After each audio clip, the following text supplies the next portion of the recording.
In the Marvel Universe, knowledge is a power all on its own, but obtaining that knowledge can come with monstrous costs. But one man wasn't afraid to become a monster to get what he wanted. His name is Mister Jip, and I can't wait to tell you more about him on this episode of Lesser Evils. Mister Jip first appeared in Strange Tales No. 8 from 1987. Jip grew up in a hard-working family, but despised physical labor. Looking to feed his insatiable hunger for knowledge, Mister Jip left his home to seek out the fabled mystical city of Kemartaj. After a long and difficult trek, Jip would discover that death and destruction had reached the city before he did. Falling to his knees, Jip mourns the loss of knowledge that should be his. It is there that Jip was discovered by a young scholar who believed Jip was mourning the loss of Kemartaj's people. The scholar took pity on Jip, taking the man in and offered to teach him from his own collection of mystic lore. Mr. Jip accepted the young scholar's offer, unaware this young man would become the Ancient One, a future Sorcerer Supreme and teacher of Doctor Strange. Jip studied under the monk for decades, stealing forbidden magic in secret. When the monk discovered Mr. Jip's duplicity, he banished his student. Jip would wander around the globe, seeking greater sources of arcane knowledge, hoping to learn the secret to gaining mastery over all mankind. Realizing he would never live long enough to accomplish his goals, Jip discovered a process to absorb evil people filled with darkness and add the remaining years of their lives to his own. To save him time finding victims, Jip created a creature known as Yip Yap to seek out and track new hosts for later consumption. It is Yip Yap that discovers the seemingly perfect host for Mister Jip, the potentially immortal dark force wielding vigilante known as Cloak. To aid in the plan he is forming, Mister Jip chooses two of his potential victims and empowers them with corrupted versions of Cloak and Dagger's powers and gives them the names Night and Day. Before Mister Jip can move in and take Cloak's life, Cloak loses his darkness powers during a separate adventure. Knowing the young man could be enticed to regain his lost abilities, Jip opened Mister Jip's Shop of Wonders in the hero's neighborhood. He spread word around that the shop is where you can get what you want. The convoluted plan works when Cloak arrives looking for a way to get his powers back. Mr. Jip presents an obsidian cube to Cloak, assuring him it's what he needed. Agreeing to take payment later, Jip watches Cloak leave before taking on his true monstrous form and disappears along with his Shop of Wonders as if it were never there. Cloak eventually experiences a moment of doubt and uses the cube to regain his dark force powers, but this causes him to have a falling out with his partner Dagger. In a deep depression, Cloak returns to the Holy Ghost Church, a place Cloak and Dagger had called home in the past, but inside the church, Cloak is surprised to discover Night and Day. Before Cloak can react, he is struck down by Day's corrupting light. The pair lay out Cloak on a desk as Mr. Jip enters the room to claim his prize. Dagger arrives just then and discovers Jip in the process of absorbing Cloak.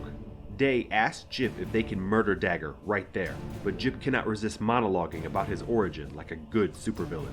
Eventually, Jip reveals the process of removing Cloak's soul had begun, and Dagger's friend was already as good as dead. Jip concludes by giving Dagger three choices: leave and survive, join Jip as a servant, or stay and lose her life. Dagger flips the script by knocking out Night with a light knife before she bloodies Day's nose with a punch. The two clash to see who the true light wielder is, but their battle awakens the monster living inside Cloak known as the Predator. The creature grabs Day, feeding on the villain's light before discarding him. The Predator's unexpected presence causes Jip to fear for his life. Realizing his plan has failed, Jip escapes, but promises his revenge will be great. Later, Cloak and Dagger track down the plane Mr. Jip is leaving on. The fight wraps up quickly when Night throws Dagger from the plane, forcing Cloak to leave to save his partner. Mr. Jip's revenge begins when he gains the loyalty of Father Francis Delgado, a former priest at Holy Ghost Church and a friend of Cloak and Dagger, before his faith was shattered by Cloak and he went utterly mad. In exchange for his service, Mr. Jip promises Delgado he can murder Dagger. Next, Jip calls in the favor Cloak owes him for restoring his powers, and suggests that he has influence over Cloak following his failed possession attempt. The villain reveals he has no interest in Cloak anymore. Instead, Jip will get his revenge on Dagger for thwarting his plans. Jip orders Cloak to take Dagger to a specific place and then return to Jip.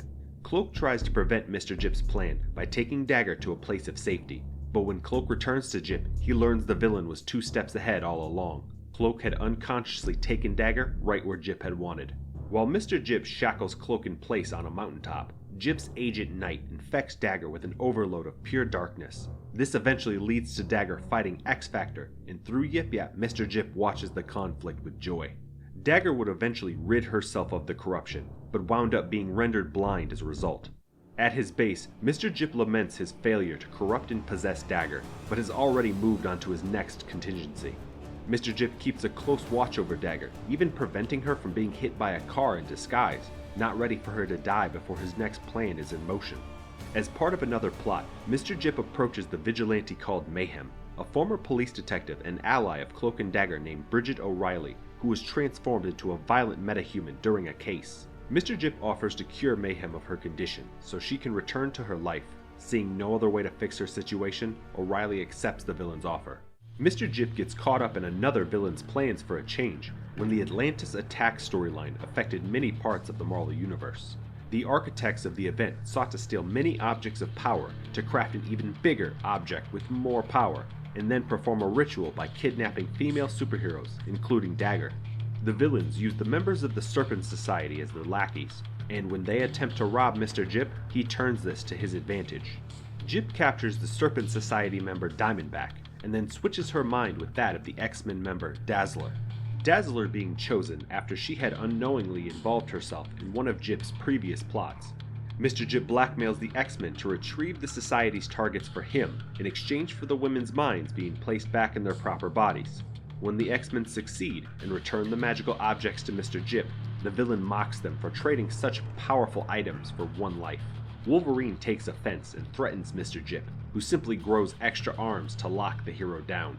The conflict is interrupted by the arrival of Sidewinder of the Serpent Society, who grabs his teammate Diamondback and the magic items before teleporting away to further the plot of the bigger story. His business with the X-Men finished, Mr. Jip teleports the team away, before noting how he failed to stop Dagger from being used in the crossover. Mr. Jip, using a hideous blend of magic and science, eventually cures Bridget O'Reilly of her superhuman condition. But as payment, O'Reilly is forced to spy on Cloak and Dagger. Jip accomplishes this by placing one of his eyes in O'Reilly's socket, kept hidden by an unassuming eye patch. O'Reilly would confess this to Cloak and Dagger, much to Jip's anger, and Dagger would use her powers to drive out the corruption. Mr. Jip would later meet with Dr. Doom looking to make a deal. In exchange for a magical tome that Jip sought, Doom wanted Dagger for use in an unlimited energy machine he had devised. Mr. Jip's first step towards his goal was to use Francis Delgado to separate Cloak and Dagger from each other. Delgado succeeds in his task and looks to Mr. Jip for his reward, but ends up being consumed by the sorcerer for his next step. Soon after, Jip greets Dagger wearing the form of Francis Delgado. Dagger soon exits the church to meet her arriving stepfather, leaving Jip with the current priest of the Holy Ghost Church, who also happens to be Dagger's uncle. When Dagger's uncle turns his back on Mr. Jip, the sorcerer stabs the priest in the back with a knife. As Delgado, Jip greets the returning Dagger and escorts the blind woman past her uncle's body, who is bleeding out on the floor. Elsewhere, Cloak attempted to infiltrate Mr. Jip's Antarctic base, alongside Detective O'Reilly and her partner, Detective Rebecca Nails. Despite Dagger's efforts to drive out Mr. Jip, Detective O'Reilly continued to struggle against Jip's growing influence over her. Jip attempts to force O'Reilly to murder her partner, but the detective overcomes the sorcerer's commands. Back in New York, Mr. Jip leads Dagger to board a plane occupied solely by Latverian robots that move and talk like people. Fuck, I love comics. Jip's plan hits a snag when Dagger's remaining senses alert her to the artificial nature of the plane's passengers. Dagger attempts to break free, holding her own against the attacking robots, until Mr. Jip knocks the young hero out with a fire extinguisher. Jip orders the plane to take off just as Cloak appears and swallows the entire aircraft into his cape. Mr. Jip panics when he sees where the plane has arrived and how the creatures living in the darkness are ripping the plane apart. Realizing that these creatures are similar to the predator he had met before, Jip begins panicking and genuinely fearing for his life. When Cloak demands that the sorcerer hand over Dagger, Mr. Jip orders the robots to attack Cloak, but the hero simply drops them outside the plane to be ripped apart by the darkness creatures. Mr. Jip agrees to hand over Dagger in return for his own safety. Cloak takes Dagger and moves to leave Jip, but the sorcerer offers to restore Dagger's eyesight. Agreeing to the terms, Cloak teleports the three of them to Mr. Jip's base. Mr. Jip extracts the chunk of darkness that had been blinding Dagger, then immediately betrays the pair by disrupting Cloak's powers. Jip demands Dagger turn herself over to Dr. Doom in return for Cloak's life. The arrival of the two detectives and Knight interrupt Mr. Jip's threats. Knight reveals she turned Dagger's blindness into a bullet to kill Mr. Jip, and as Detective O'Reilly aims her gun, Jip reveals his secret by forcing the detective to turn her gun on her partner, Detective Nails. The joke ends up being on Mr. Jip when O'Reilly's gun turns out to be empty and Detective Nails is revealed to be holding the loaded gun. Detective Nails reveals they knew about the villain manipulating her partner before she shoots Mr. Jip dead, who then collapses to the ground leaving only a pile of ashes. With Mr. Jip dead, his base falls to pieces as the heroes escape. Mr. Jip would turn out to have one last laugh at Cloak and Dagger's expense. When he attacked Dagger's uncle, the Reverend Mike, Jip placed some sort of spell on the man as a backup plan. When Mr. Jip was killed in the Arctic, Mike began transforming at night into a version of Mr. Jip, who roamed the streets attacking people at random. When Cloak and Dagger investigate the attacks, they encounter this new Mr. Jip. The villain claims the bullet only destroyed his physical body before ferociously attacking Cloak and Dagger. When Uncle Mike momentarily regains control of his form, Dagger believes it is a trick as her uncle is recuperating in the hospital. Mr. Jip regains control, causing Cloak to swallow the villain into his cape. There, Dagger uses her light to purify her uncle before he dies in her arms. That was in 1992, and Mr. Jip has not appeared again since. So why do I like Mr. Jip? I find magic users in comic books can be a little predictable. Most often it's some terrible fashion, a magic item, and lots of attitude. But Jip had his own style, and conjured a unique kind of horror. Mr. Jip ticks all the boxes on what makes a good supervillain to me. He was a very powerful magic user, able to create simple life, could give and take away powers from normal humans, and where other villains spend their whole careers in search of immortality, to Mr. Jip it was an annoyance that interrupted his reading. Mr. Jip was shown to love elaborate plans and could find new avenues of villainy even in failure. He also took advantage of opportunities when they presented themselves, manipulating circumstances to serve his purposes. Mr. Jip had an interesting look, with his shape-shifting body horror. Not only could he assume the appearances of his former victims, but also manipulate his form to create entire new body parts at will. The real Jip is never shown engaging in a straight-up fight, but he didn't flinch at all when threatened by a killer like Wolverine. Also, on a side note, I'm convinced Jip is the kind of person who would let his rotten-ass genitals hang out as a power move to unsettle his friends and opponents. It's a shame readers never got a chance to see Mr. Jip face off against Doctor Strange. It seems like a pretty basic plot for a hero to fight his teacher's first disgraced student. He's already been fighting the Ancient One's other notable reject for decades. Even a notorious villain such as Dr. Doom showed Jip an unusual level of respect during their meeting. Like Doom, it is very reasonable that somebody like Mr. Jip had a plan to survive his apparent death, not just his last laugh curse affecting Dagger's uncle. To me, it's very plausible there is a cursed item waiting to be picked up, or a possessed sleeper agent waiting for a signal that triggers a transformation into a brand new version of Mr. Jip.